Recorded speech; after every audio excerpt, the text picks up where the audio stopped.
Dios, mis queridos hermanos, en Isaías 35, del 1 en adelante, me voy a permitir leer. Este pasaje se le conoce como la alegría de los redimidos. Dice: hasta los páramos y el desierto se regocijarán en aquellos días. Incluso el desierto florecerá. Sí, habrá abundancia de flores, cánticos y júbilo. Los desiertos se volverán verdes como los montes del Líbano, hermosos como los pastos del monte Carmelo y los prados de Sharón, porque ahí exhibirá el Señor su gloria. Se apreciará la excelencia de nuestro Dios. Alegra con estas noticias a todos los descorazonados, alienta a los atemorizados, diles: sean valientes, no teman, porque su Dios viene para destruir a sus enemigos y viene a salvarlos. Esto es la palabra de Dios, esta es una promesa que nos hace Dios, y hoy en esta alegría, en este júbilo de los redimidos, estamos aquí reunidos precisamente para cantar, para alabar, para adorar a nuestro Dios y decirle: sí, Señor, sí, esta que es tu promesa se ha cumplido, porque tu palabra se escucha en casi todos los rincones de la tierra, y es tu palabra como el rocío que refresca y que da vida. Así que pongámonos en las manos de Dios en este culto de alabanza y adoración y hagamos una oración para empezar. Señor mi Dios, gracias te damos, Padre bendito, por tu provisión, porque nos tienes aquí, Padre, ansiosos de alimentarnos de tu palabra, de recibir de ti enseñanza, exhortación, hasta reprimenda, Padre bendito, porque eres un Padre amoroso que nos corrige, que nos guía, que nos lleva. Y por eso, Padre bendito, por quién eres y por cómo eres, nos reunimos para conocer más de ti, para alabarte y para adorarte. Bendícenos, Padre bendito, ponemos en tus manos este culto de alabanza y adoración, y que seas tú quien tenga una presencia fuerte y predominante aquí, y que nosotros te cantemos y te alabemos para que sea grato para ti, Señor. Te lo pedimos en el nombre de Cristo Jesús. Amén. Así que, bueno, vamos a leer. ¿Qué nos dice el Salmo 96, mis queridos hermanos? Canten al Señor un cántico nuevo. Canten al Señor, habitantes de toda la tierra. Cantemos sus alabanzas, bendigamos su nombre, cada día proclamemos las buenas noticias de que Él salva. Publiquen por toda la tierra sus gloriosos hechos. Hablen de todas las admirables obras que hace. Grande es el Señor y digno de alabanza, más respetado que todos los dioses. Así que, mis queridos hermanos, alabemos.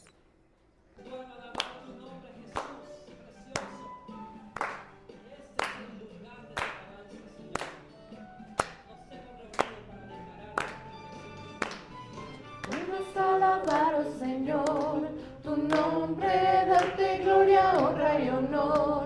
Por siempre bueno es alabarte, Jesús, y gozarme en tu poder.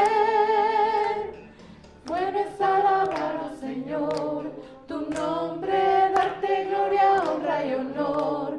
Por siempre bueno es alabarte, Jesús, y gozarme en tu poder, porque grande eres tú, grandes son tus obras, porque grande eres tú, grande es tu amor, grande es tu gloria, porque grande eres tú, grandes son tus obras, porque grande eres tú, grande es tu amor, grande es tu gloria.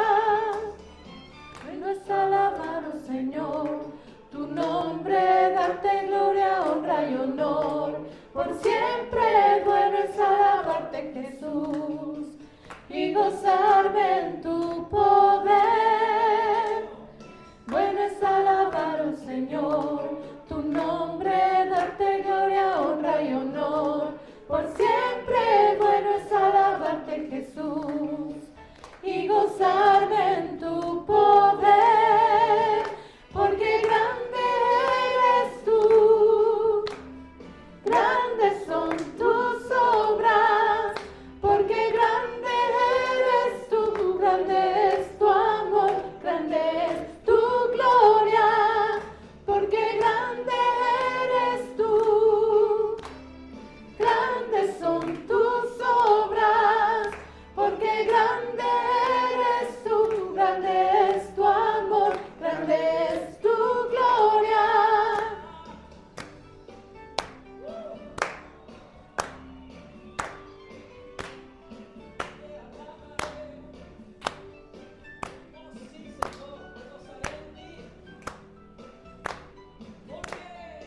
la casa de Dios, y 1000 años lejos de Él.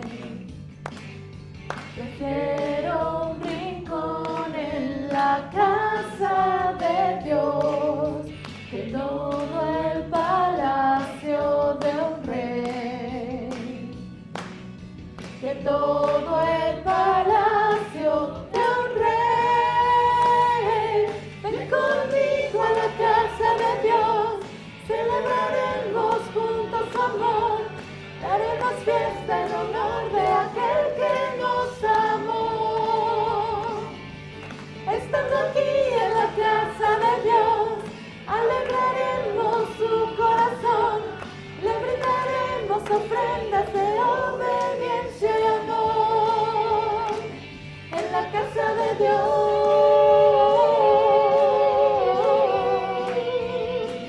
en la casa de Dios.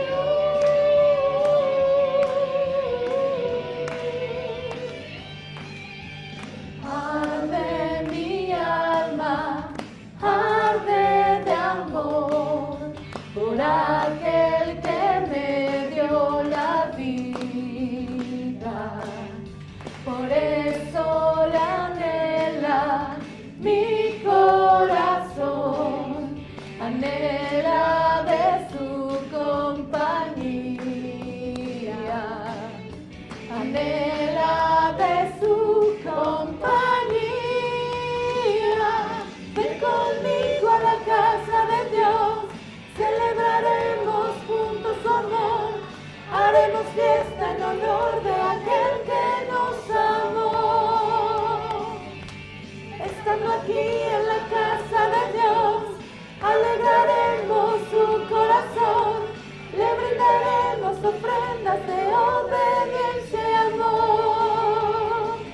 En la casa de Dios, a la casa de Dios, celebraremos juntos su amor, haremos fiesta en honor de aquel que nos amó. Estando aquí en la casa de Dios, alegraremos su corazón, le brindaremos ofrendas de obediencia y amor. En la casa de Dios,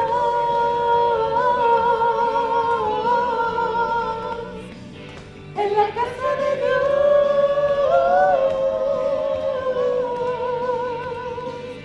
en la casa de Dios.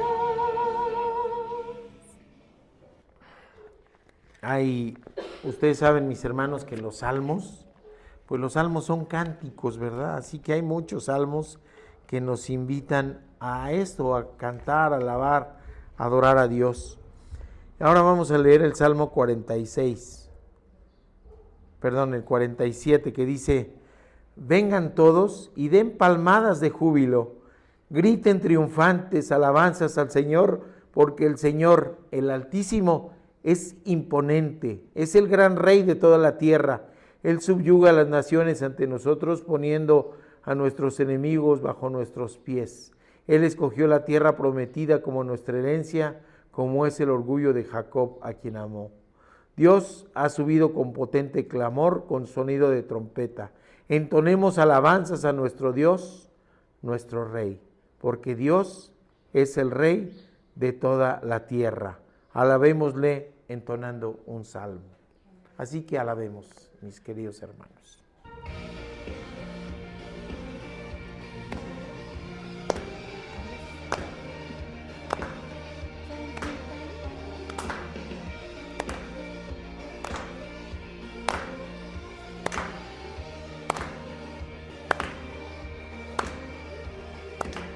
Quien rompe el poder del pecado, su amor es fuerte y poderoso, el Rey de gloria, el Rey de majestad.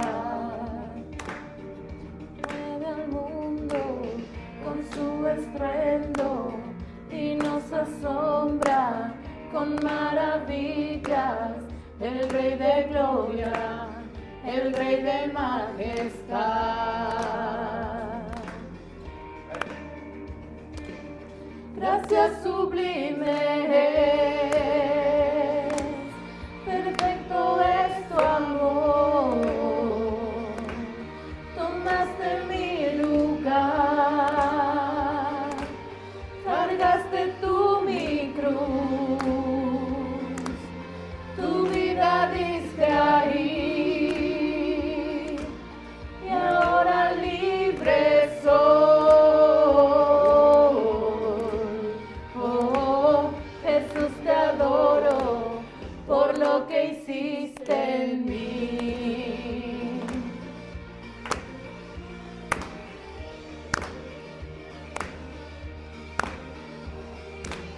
Pusiste en orden todo el caos, nos adoptaste como tus hijos, el Rey de gloria, el Rey de majestad, el que gobierna con su justicia y resplandece con su belleza, el Rey de gloria, el Rey de majestad. Gracias sublime es, perfecto es tu amor, tomaste mi lugar, cargaste tú mi cruz, tu vida diste ahí, y ahora libre soy. Oh, Jesús, te adoro por lo que hiciste en mí. Digno es el Cordero de Dios, digno es el Rey que la muerte venció, digno es el Cordero de Dios, digno es el Rey que la muerte venció, digno es el Cordero de Dios, digno es el Rey que la muerte venció, digno es el Cordero de Dios, digno, digno, gracias sublime es, perfecto es tu amor, tomaste mi lugar, cargaste tú mi cruz, tu vida diste ahí, y ahora libre soy. Oh, Jesús, te adoro por lo que hiciste en mí. Oh, oh, oh, oh, oh, oh, oh, oh.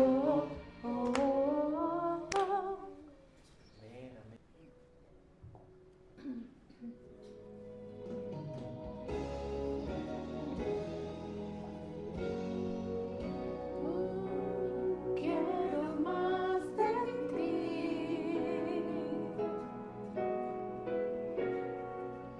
y habitar en tu presencia.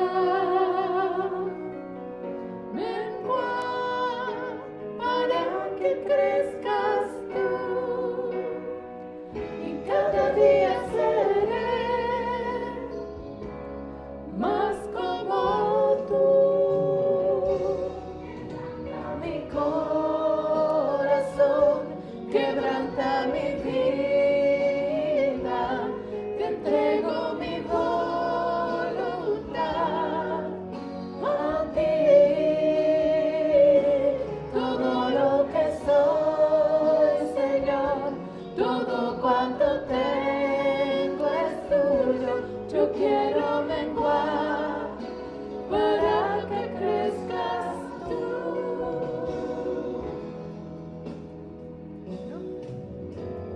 Yo quiero más de ti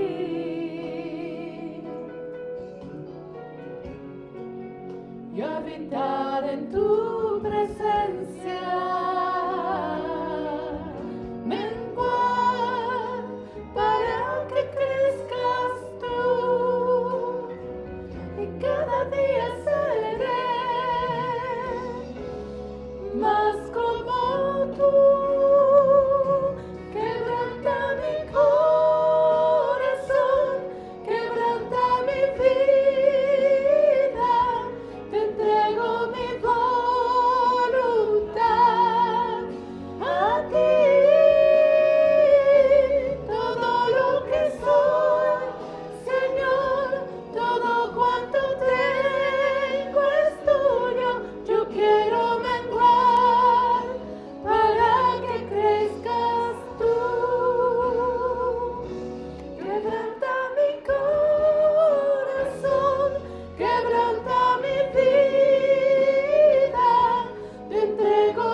Biblia, mis hermanos, sea digital o impresa, tomémosla con nuestra mano derecha, pongámosla en alto y digamos nuestra profesión de fe. La palabra de Dios contenida en este libro es la verdad que acepto creer, es la enseñanza que me comprometo a seguir y es la esperanza que me atrevo a confesar. Nada me impide recibirla, nadie evitará que la haga parte de mi vida y por ningún motivo dejaré de proclamarla. Estoy aquí para leerla, oírla y vivirla diariamente. Amén. Bueno, pues vamos al culto, mis hermanos, a la palabra de Dios. Gracias. Dos cosas quiero platicarles a ustedes. Estamos muy a tono con lo que ocurre en nuestro país, ¿verdad? Estamos hablando de la elección, son dos cultos que llevamos de la elección de discípulos. Primero, el llamado, la invitación a que se integraran como discípulos del Señor, y después cómo es que conformó este grupo más selecto de los 12. Los llamó, los convocó, los invitó. Cómo el Señor eligió a los 12. Así que estamos, les digo, muy a tono con lo que ocurre en nuestro país. Es un año electoral, así que vamos a tener elección también. Y dentro de las cosas que suceden siempre en las elecciones es la búsqueda de una cosa que sea indeleble. ¿Sí saben qué es eso de indeleble? Les ha tocado, los que van a votar por primera vez les va a tocar, ¿verdad? Pero indeleble, se ha buscado una tinta indeleble. Es decir, marcar el dedito al que ya ejerció su voto. ¿Y qué quiere decir eso de indeleble? Que no se borra, ¿verdad?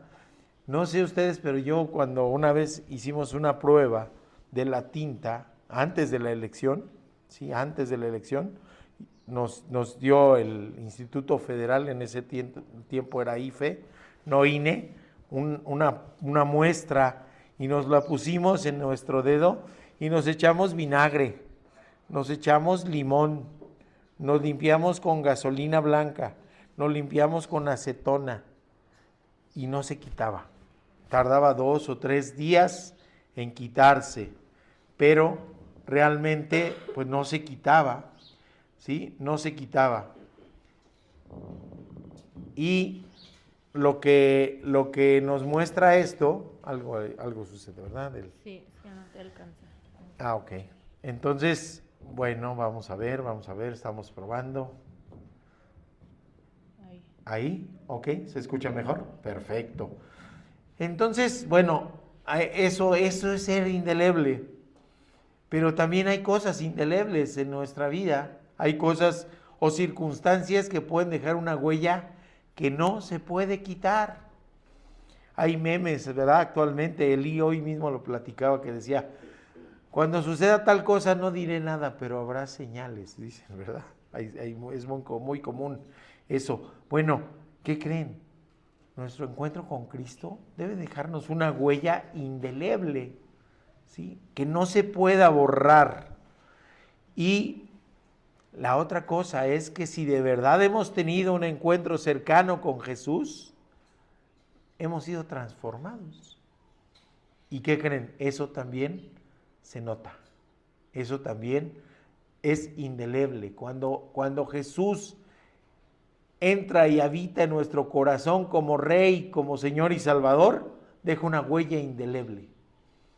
Y empieza un proceso de transformación que nos hace el Espíritu Santo. Y esa transformación es irreversible si de verdad entregamos nuestra vida a Cristo. No podemos regresar a lo que éramos antes de nuestro encuentro con Cristo.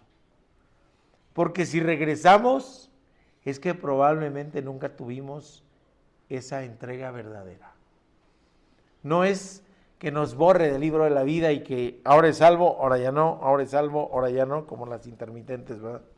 Salvo, no salvo, salvo, no salvo. No, cuando de verdad entregamos nuestra vida a Cristo, cuando de verdad le reconocemos como Señor y soberano, entonces estamos inscritos en el libro de la vida y eso es imborrable. Está escrito con tinta indeleble y ese proceso de transformación se nota. Así que seguimos con la serie Tras las huellas del Maestro, discípulos que dejan huella, en la cuarta entrega, pero el título del sermón se llama La indeleble huella de la transformación en Cristo.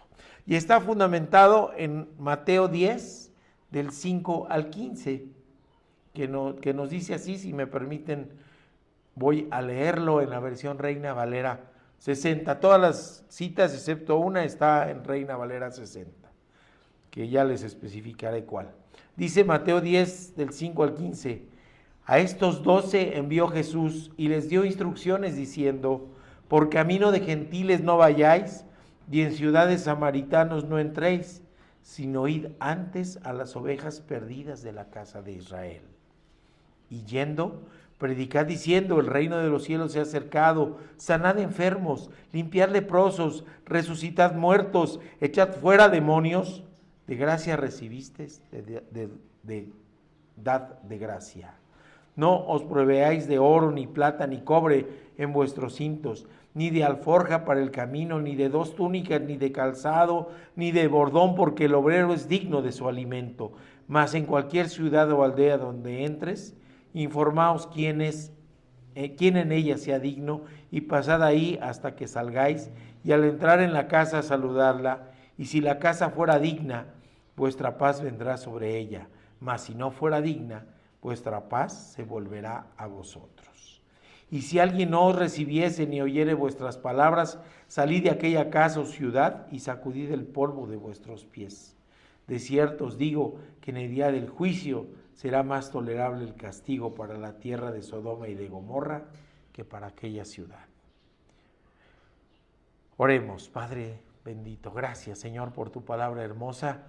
Háblanos, Padre, háblanos de manera tal en que nos veas como bebés, que todavía nos cuesta trabajo el alimento sólido, así que desglósanoslas, haznoslas chiquita para que pueda entrar en nosotros y nutrirnos de tu sabiduría, Padre bendito. Te rogamos que seas tú quien nos hable hoy, en el nombre de Cristo Jesús. Amén. Así que está interesante, fíjense qué interesante. Hablaba la semana pasada de lo que es la enseñanza tutelar, es decir, cuando le dicen al discípulo, pégatele al maestro, no te le despegues, a donde vaya, ve con él, lo que él haga, hazlo, si no lo sabes hacer, dile que te diga cómo hacerlo y así vas a ir aprendiendo todo. Esta enseñanza tutelar la recibieron los 12. Y ahora, ¿cómo los ponen en práctica? Fíjense el paralelismo que podemos tener con alguna carrera. Pensemos en el área de la salud, que acá somos un montón. Nos dicen, nos dan la teoría, ¿verdad? Y después nos van soltando poquito a poco en la práctica. Y nos supervisan, a ver cómo lo hiciste. Y luego nos preguntan, a ver, ¿hiciste tal cosa? ¿Cuál es tu fundamento teórico? ¿Cuál es el resultado que vas a esperar? Y después les evalúo. El Señor hace exactamente lo mismo, ¿sí?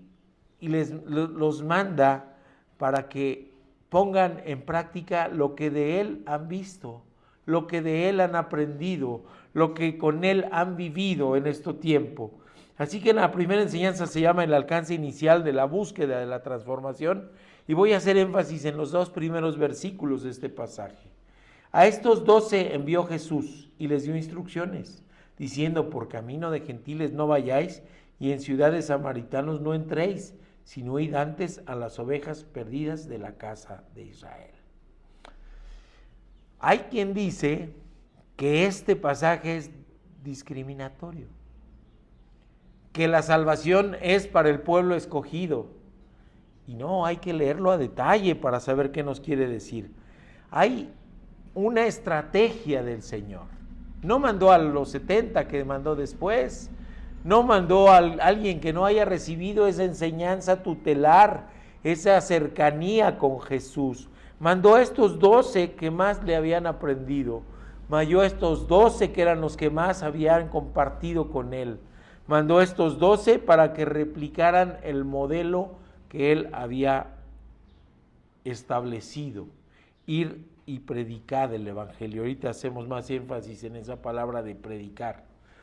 Y tenemos los 3 evangelios sinópticos, Mateo, Marcos y Lucas, que mencionan este mismo evento. Es ciertísimo, pero hay variaciones. Por ejemplo, Marcos menciona que los envió de 2 en 2. Es decir, formó 6 parejas. Y esto no lo menciona ni Lucas ni Mateo. ¿Podemos especular la razón por la que el Señor los mandó de 2 en 2? Hay algo, a lo mejor no la doctrina, no la doctrina, pero hay algo que tenemos que aprender de otras agrupaciones religiosas. Los vemos en la calle, los vemos caminando y los identificamos. Y hasta sabemos quiénes son y de dónde son, porque en ese caminar en la calle, en esa invitación para seguir a Cristo, está su identidad. Y vemos un joven güerito, ¿verdad? Con camisa blanca y un gafete, y uno morenito ahí aguantándole el paso, de pantalón negro y de corbata, y ya sabemos de dónde vienen. Eso tendríamos que aprenderles de ellos. Ser iglesia es cómodo venir y recibir alimento espiritual cada semana y olvidarnos de la congregación el resto de la semana. Es cómodo venir y sentarse. Es difícil salir al sol. Es difícil salir a la calle. Es difícil prepararse mentalmente para ser rechazado. Es difícil prepararse emocionalmente para ser confrontado. Pero no los manda sin herramientas. Él los manda de 2 en 2, a lo mejor para que se cuiden uno al otro. A lo mejor para que uno supla las deficiencias del otro, para que se complementen los dos. No sabemos cuál fue la razón, por compañía, por seguridad, para trabajo y acción conjunta, para que aprendan a trabajar en equipo. Qué difícil es, ¿verdad? Los que van a la escuela. No sabemos por qué el Señor lo hizo. ¿O saben qué? A lo mejor los envió en pareja para que los dos sirvieran de testigos uno al otro y ante todos los demás de lo que es el poder de Cristo. La ley así lo especificaba. Deuteronomio 19:15 nos dice: no se tomará en cuenta un solo testigo contra ninguna de cualquier delito ni en cualquier pecado, en relación con cualquier ofensa cometida. Solo por el testimonio de 2 o 3 testigos se mantendrá la acusación. Así nos marca la ley en relación a testificar en casos de delitos. Pero esto es aplicable. ¿Por qué digo que es ciertísimo esto? Porque está en los 3 evangelios, porque los 3 nos lo cuentan. Marcos se lo contó Pedro, como vivió Pedro, se lo relató. Mateo lo vivió, es el publicano, aquel que sacó del pecado para llamarlo a ser su discípulo. Y Lucas empieza diciéndonos que investigó diligentemente, así que entrevistó a más personas. Es un hecho certero, ¿sí? Así que los manda de 2 en 2 y ahora podemos tener el testimonio de que esto ocurrió porque está en la palabra de Dios. Así que salen en pareja, pero antes de salir, tanto Mateo como Lucas nos hablan de una circunstancia peculiar. Antes de salir, Jesús los dotó de algo que no tenían previamente. ¿Qué será esto? Autoridad y poder. Y hoy vemos falsos apóstoles que dicen que tienen poder.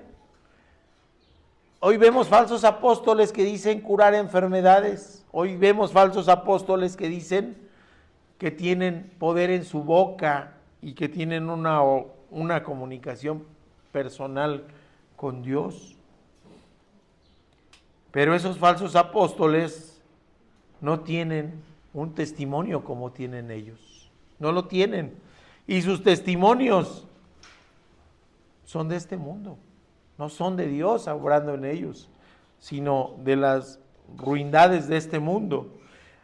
Entonces, ¿de dónde viene la autoridad de ellos?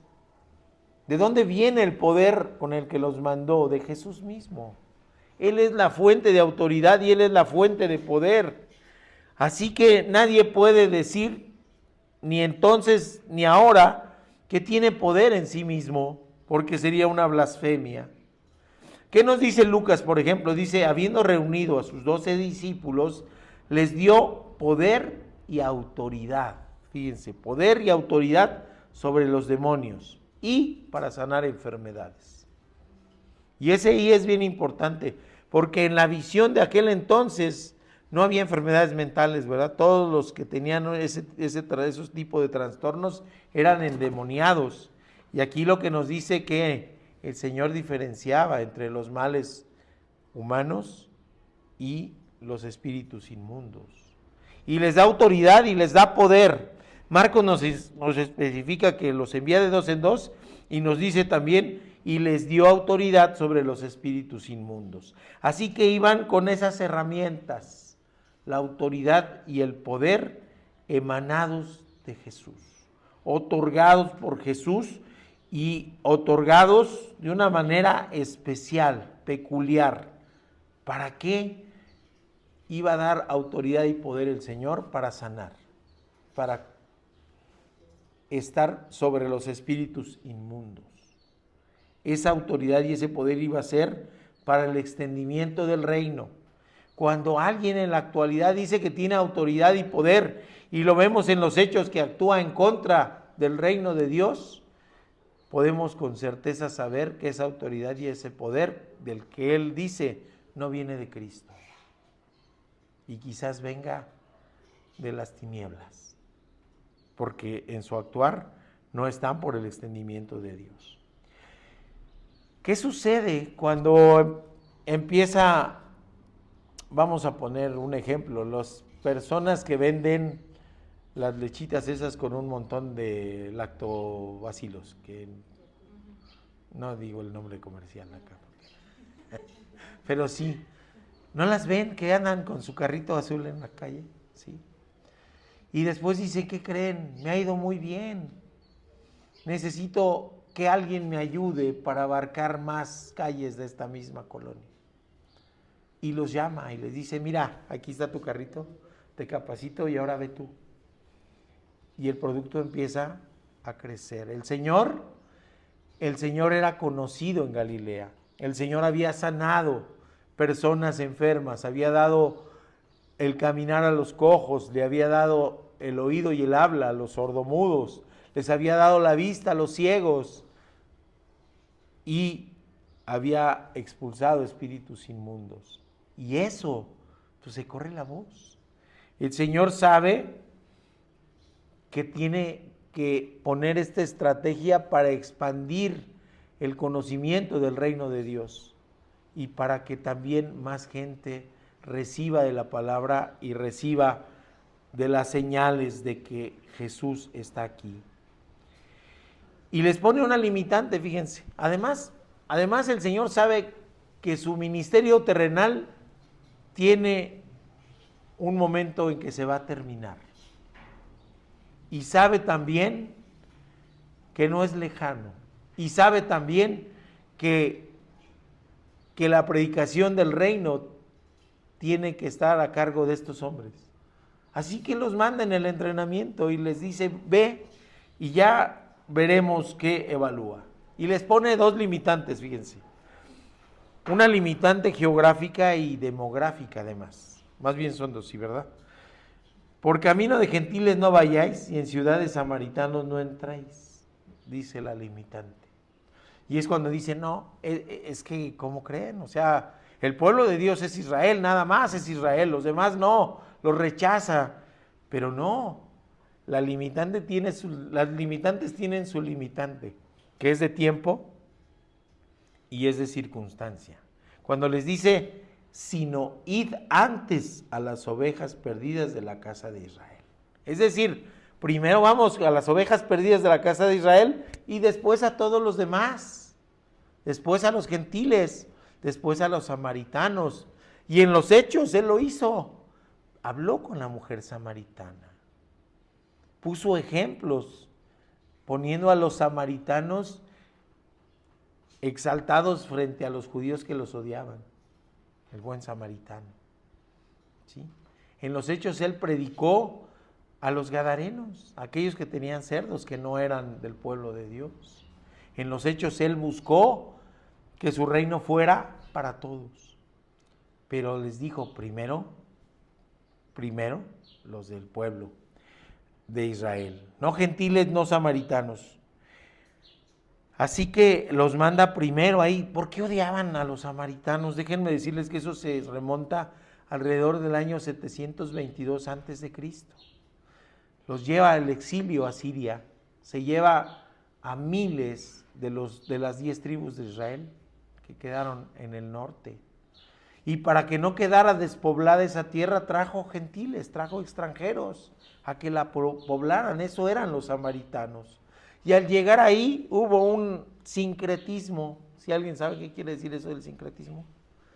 Una fusión. Y entonces los samaritanos se convierten a Jehová, pero no abandonan del todo sus prácticas paganas. Están con un pie en un lado y con el otro pie en el otro. Por eso son rechazados por los israelíes. Así que son impuros y son inferiores a la vista del pueblo de Israel. Pero el Señor no les dice, no les prohíbe predicar a ellos.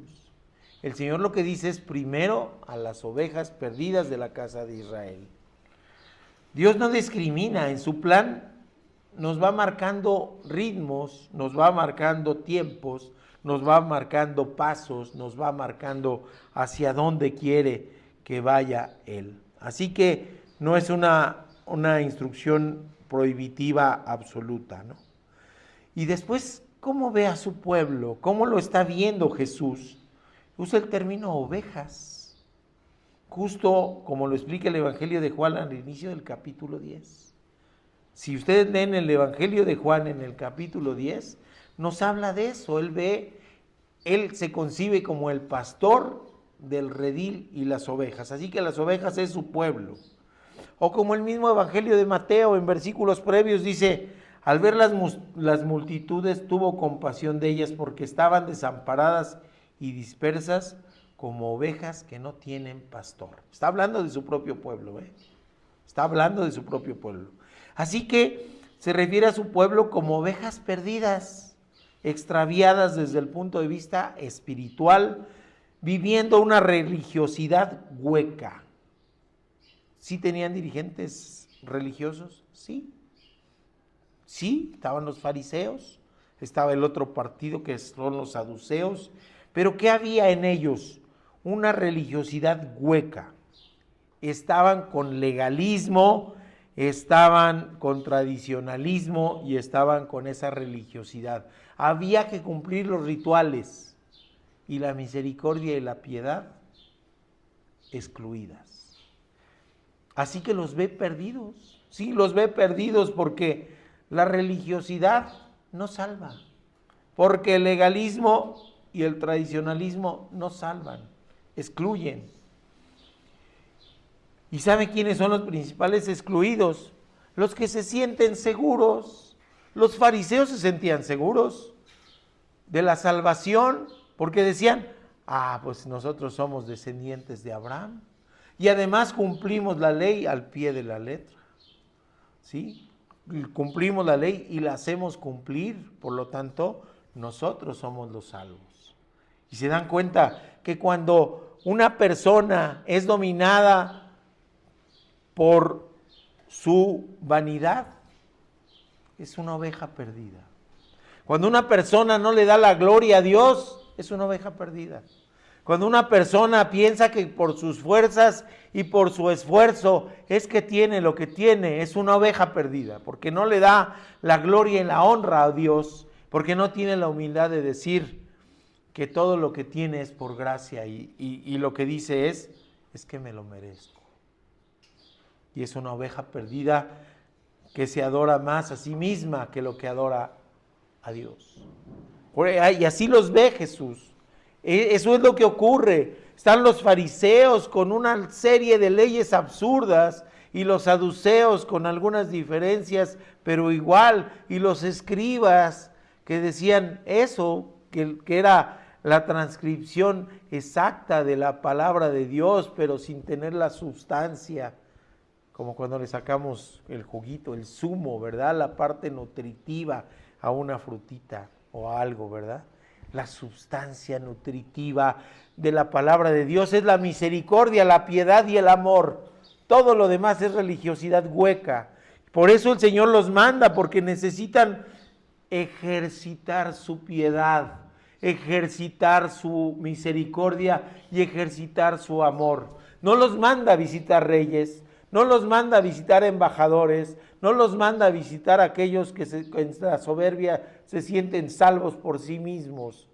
Los manda a visitar enfermos, los manda a visitar necesitados y que pongan en práctica lo que de Él han visto.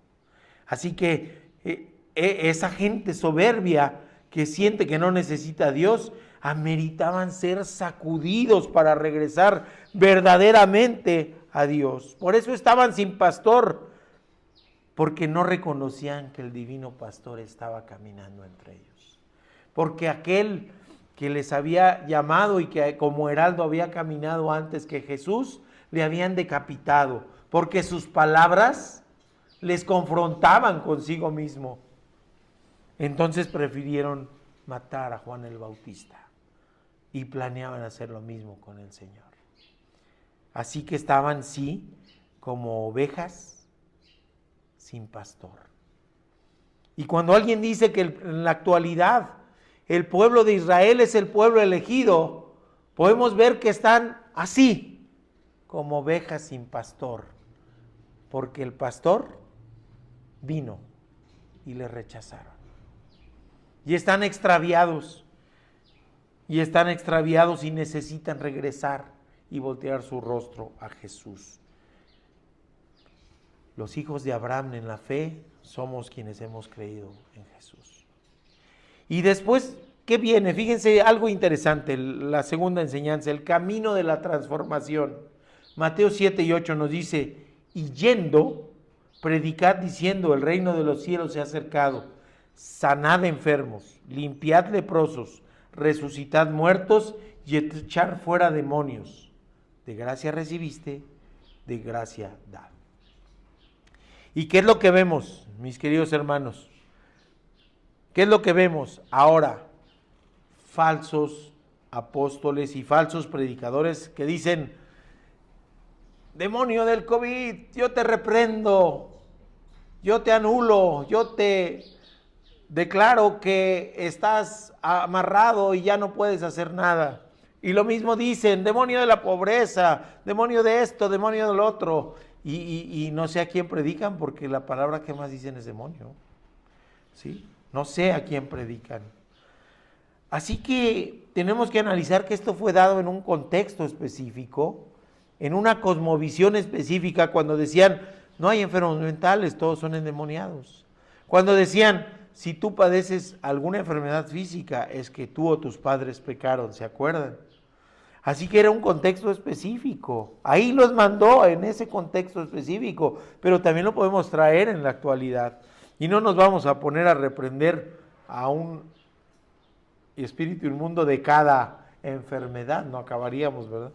El libro de clasificación de las enfermedades, el que se llama CIE-10, está así de grueso y tiene como 1000 y cacho de páginas y un montón de cosas. No, ¿a qué los manda, mis queridos hermanos? Analicemos los verbos: predicad, sanad, limpiad, resucitar muertos, echar fuera demonios.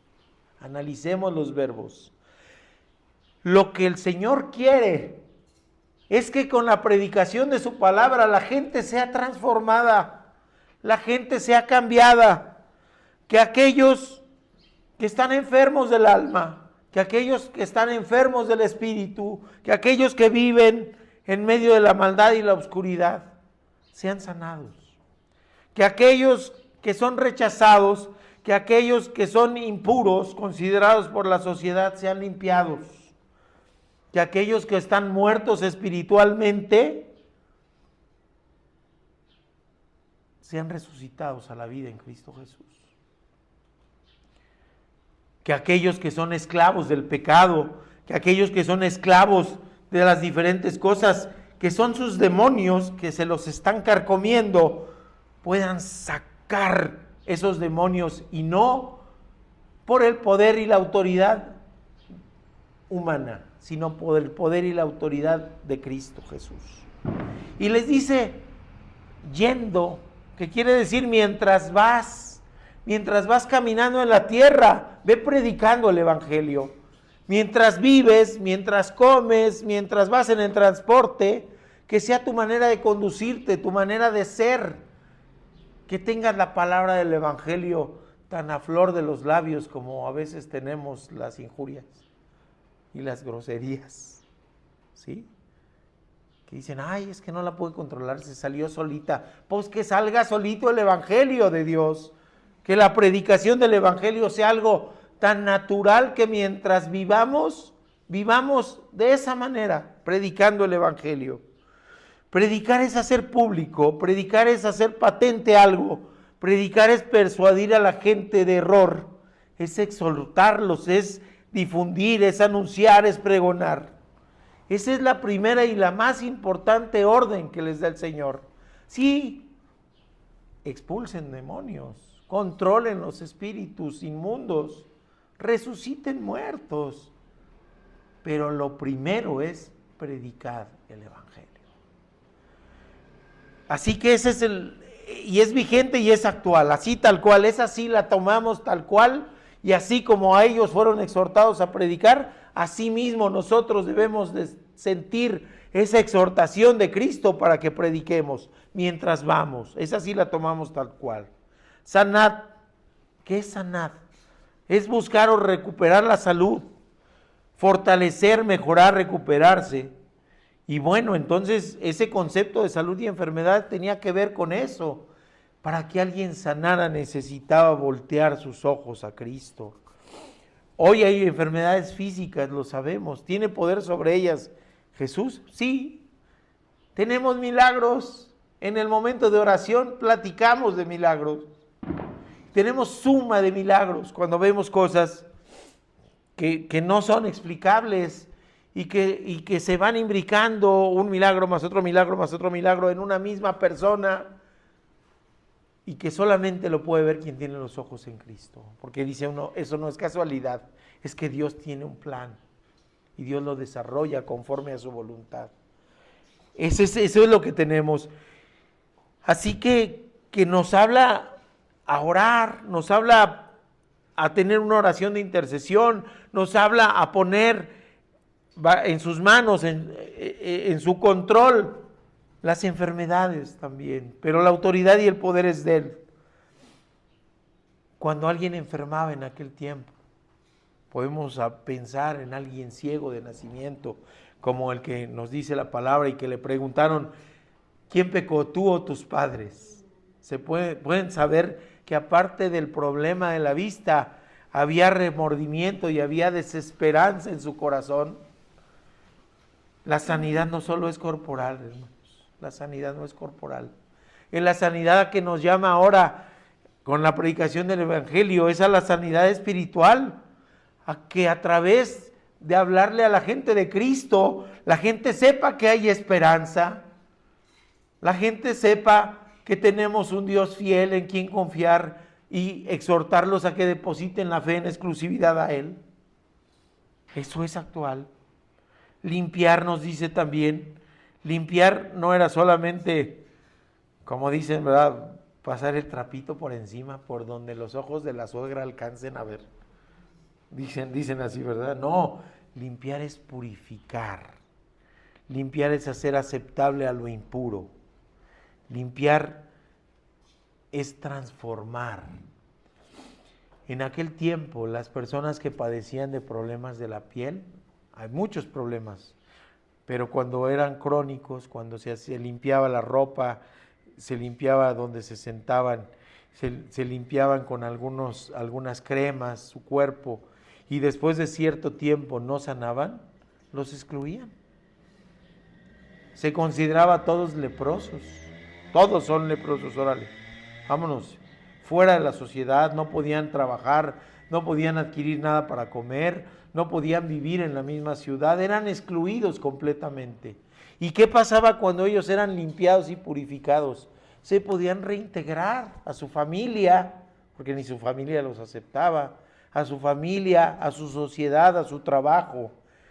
Eso es lo que nos pide ahora Jesús, purificarnos, para que podamos acercarnos confiadamente al trono de la gracia, si se dan cuenta.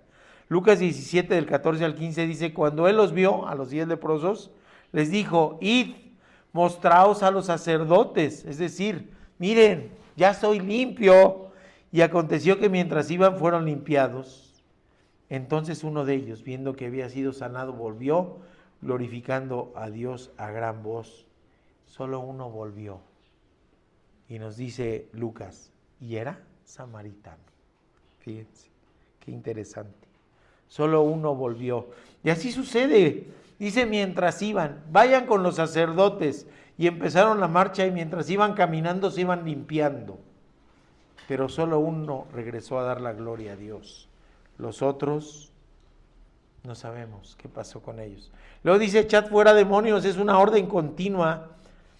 Pero no fueron ellos, como en la actualidad, ni ninguno de nosotros, quien puede tener nada sobre espíritus inmundos. Es más, ni queremos que se aparezcan, ¿verdad? Pero es el poder de Dios, es el poder de Dios el que actúa sobre eso.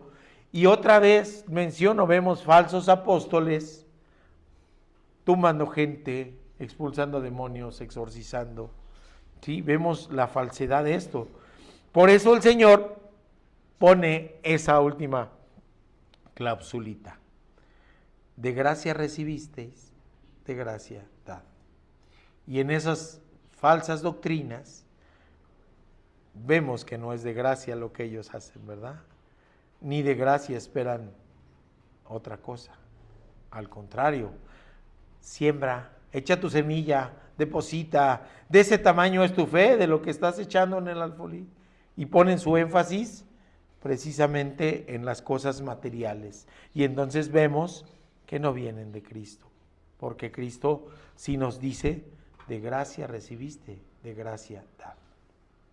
Hace tiempo una compañera en el hospital donde yo trabajaba me decía, oiga, yo veo que usted ya se convirtió al cristianismo, ¿quiere aprender más de la palabra de Dios? Sí, por supuesto, quiero aprender más. Le invito a un curso, mire, la Biblia vale 1,500 pesos porque es una Biblia especial y cada curso vale, no sé, 2,000 pesos y cada uno de esos será para ir viendo determinados capítulos.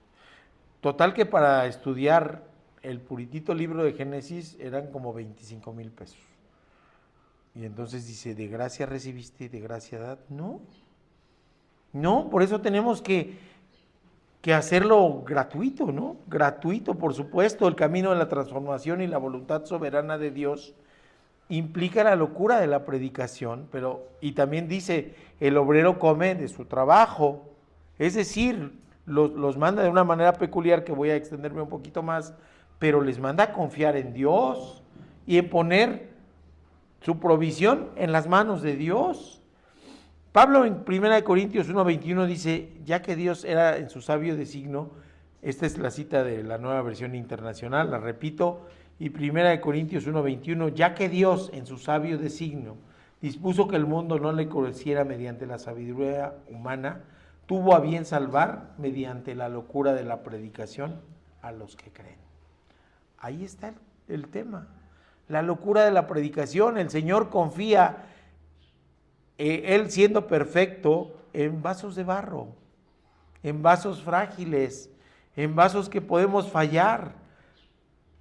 Y entonces cuando alguien se atribuye autoridad y poder, no viene de Dios.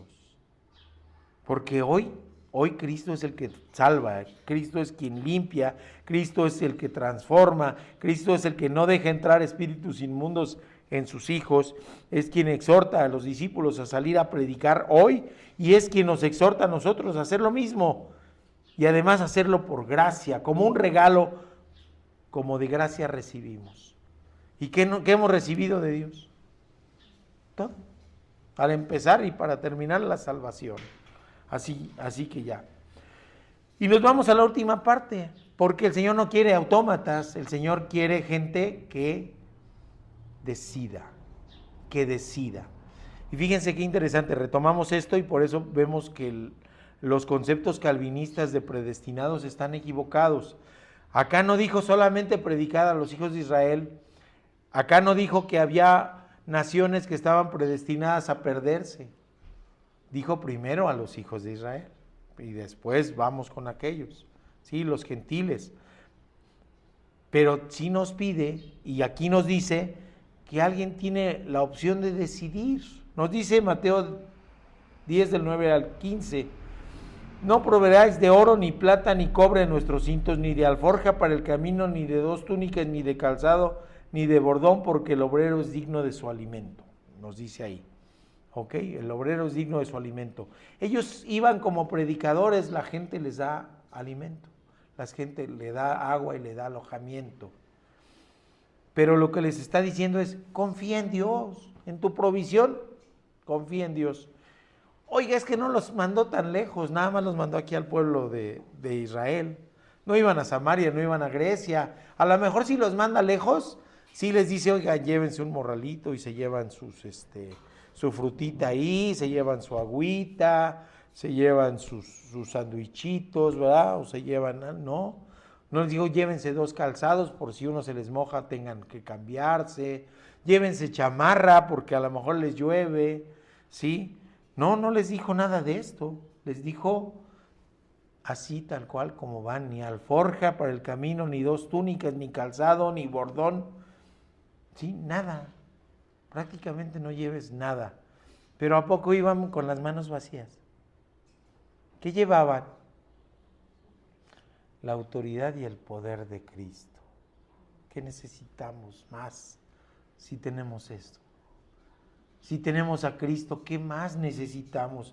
Por eso esa primera parte es una exhortación a confiar en la provisión de Dios. Y también en eso hemos visto milagros cotidianos.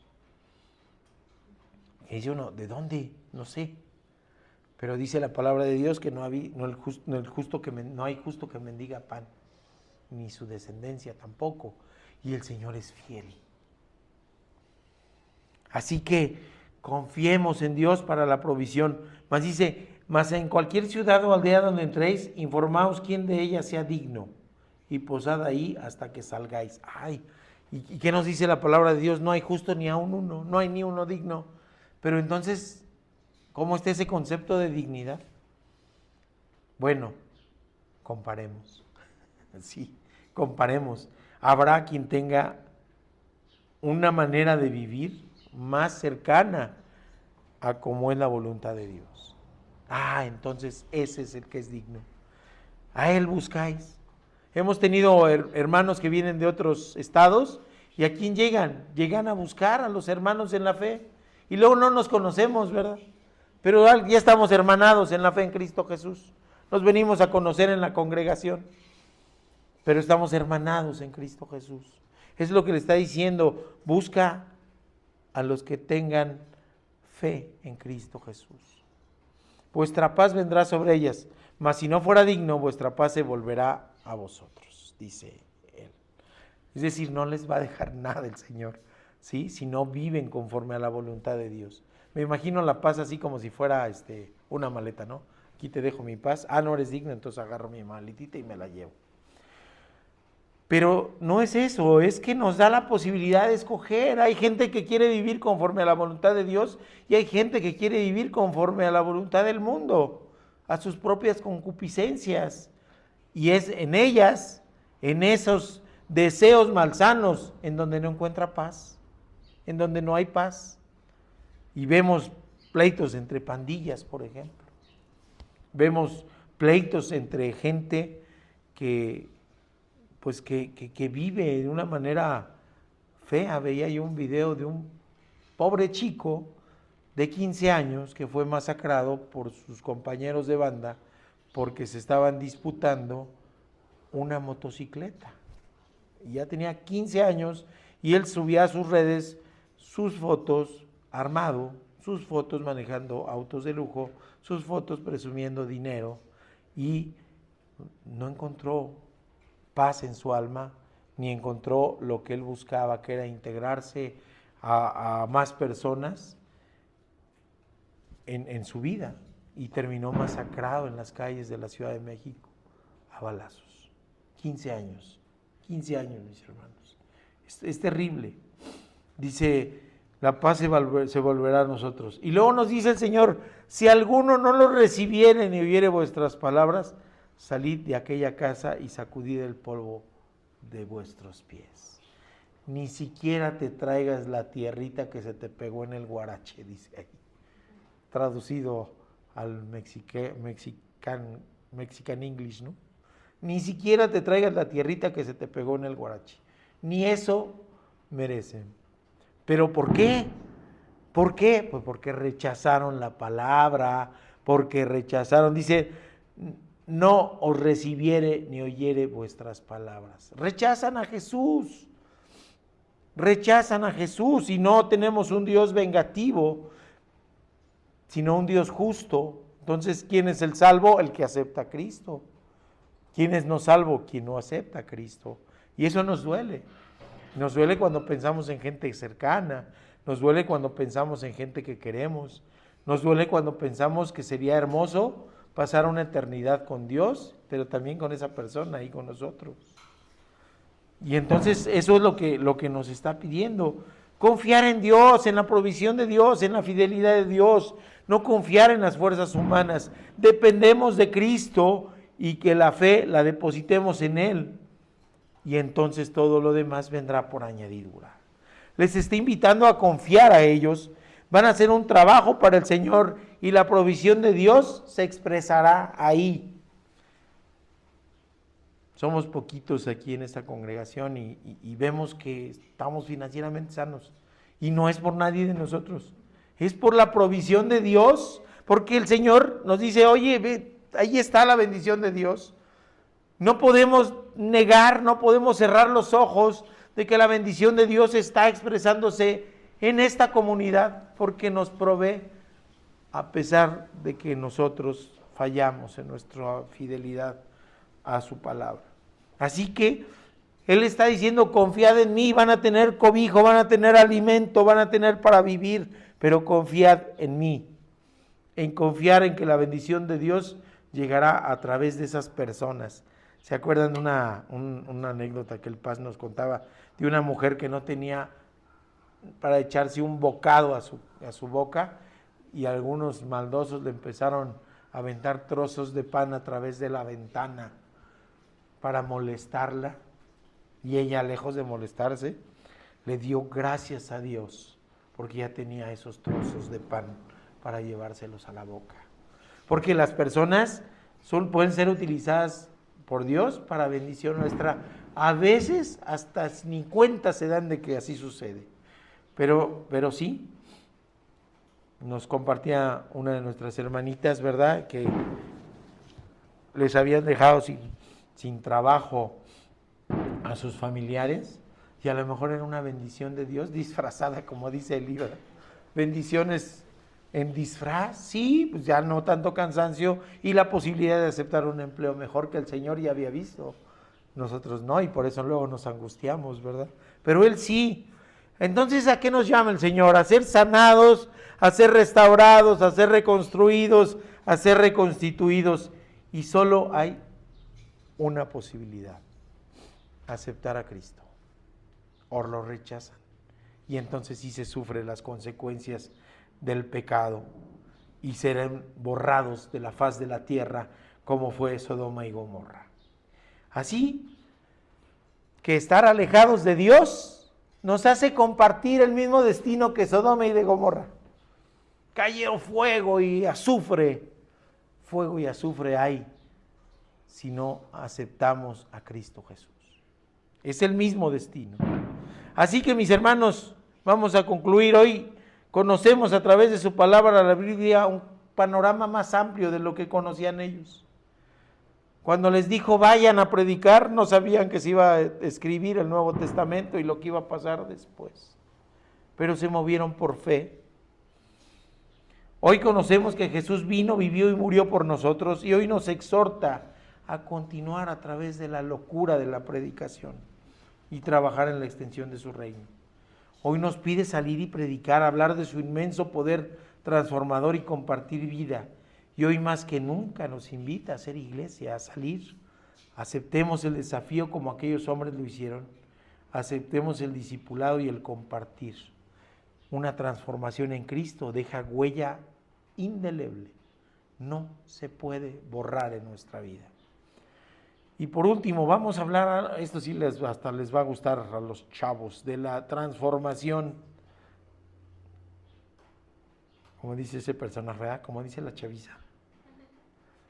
¿Quién es Peter Parker? A ver, Peter Parker, los no tan chavos. Peter Parker, ¿quién es Peter Parker? Spider-Man, ¿verdad? Peter Parker. ¿Cómo era Peter Parker antes de que lo mordiera la araña? Debilucho. No era nadie. ¿Qué más era Peter Parker antes de que lo mordiera? Tímido. Era la burla, le hacían bullying, lo maltrataban, lo ninguneaban, ¿verdad? Este personaje lo creó Stan Lee y Steve Ditko. Y era un muchacho de 14 años. Por eso les dije el ejemplo de aquel chico, el Cachetes le apodaban, aquel chico que murió de 14 años. ¿Sí? 15. Era un muchacho de 15 años. Y ahora Peter Parker, 14 añotes, ¿verdad? Sencillo, tímido, inteligente, sí, pero sin deseos de mostrar su inteligencia, inseguro con las chicas. Es más, tenía acné. Y era víctima de acoso y utilizaba lentes así tan gruesotes como los míos. ¿Sí? Y iba a una escuela de ciencia y tecnología de Midtown. Y de repente, ¿qué sucedió en su vida? Lo mordió la araña radioactiva, ¿verdad? ¿Y qué sucede en su vida? Sufre una transformación. Deja de usar lentes, se pone fortachón, se le va el acné, se le va la timidez. ¿Sí? Adquiere una agilidad bárbara, una fuerza descomunal, la habilidad de trepar, puede crear telarañas. Y de inicio, ¿qué sucede? ¿Él buscó la transformación? No. De inicio, ¿qué sucede con Peter Parker? Se siente sorprendido. Son nuevas habilidades. Así es el Señor con nosotros. Somos frágiles, somos falibles, somos débiles. Es más, sufrimos bullying también. Pero el Señor nos dota de su autoridad y de su poder transformador, millones de veces más fuerte que una araña radioactiva, ¿sí? Y después nos dice, ¿ya fuiste transformado? ¿Ya disfrutas de mi autoridad y de mi poder? ¿Ahora qué vas a hacer con ella?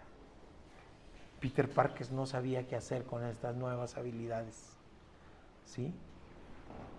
Y tras la muerte de su tío, es que él dice que la va a utilizar para combatir el mal.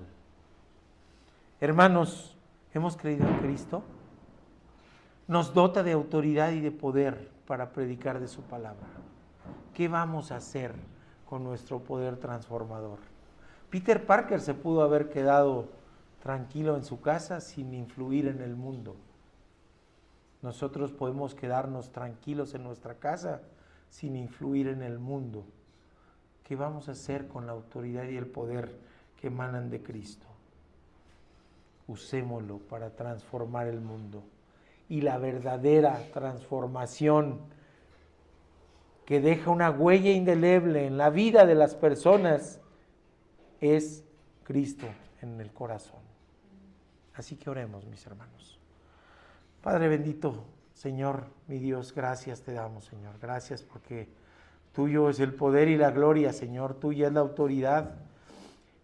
Y así como mandaste a estos 12, mándanos a nosotros también, Padre, a predicar el Evangelio, a trabajar en el extendimiento de tu reino. a cada uno conforme a los dones y los talentos que tú has dado, Padre bendito.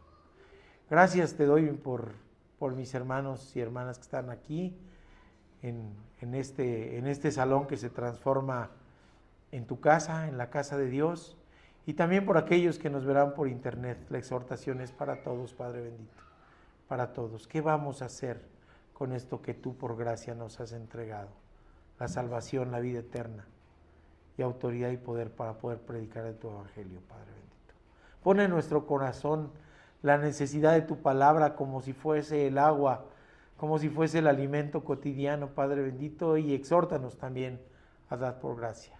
Te lo rogamos en el nombre de Cristo Jesús. Amén. Texto final, que este año que estamos haciendo énfasis en el discipulado, y pues es una meta que nos pone Pablo en la carta a los Efesios, y así dice: hasta que todos llevemos al Efesios 4:13, perdón.